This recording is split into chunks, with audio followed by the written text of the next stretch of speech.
আগে যেই গৃহস্থর ঘরে যেই ভাতটা খাইতাছ আগে সচরাচর সকালবেলা পান্তা ভাত, কাঁচামরিচ পোড়া, পেঁয়াজ আর তরকারি, এই যে সেই ভাতটা আজকে আমি খাইতেছি।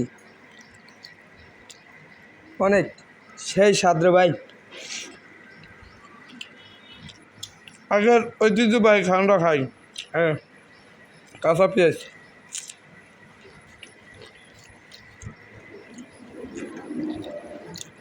অনেক স্বাদ লাগতেছে রে ভাই।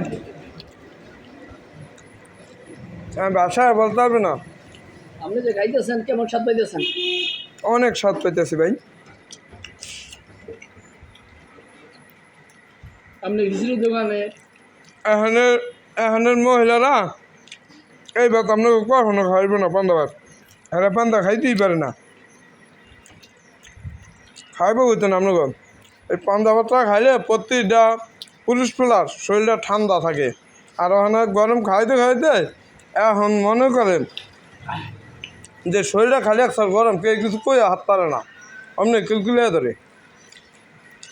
সবাই আসেন, ঐতিহ্যবাহী খাওয়ান খাই পান্তা ভাত। যদি খান তো চলে আসেন আমার কাছে। কাঁচামরিচ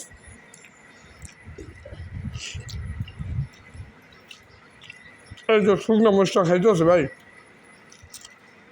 সেই রে ভাই, খাইতে মন চাইতেছে আমার খালি। আচ্ছা ঠিক আছে, সবাই ভালো থাকেন, আল্লাহ হাফেজ।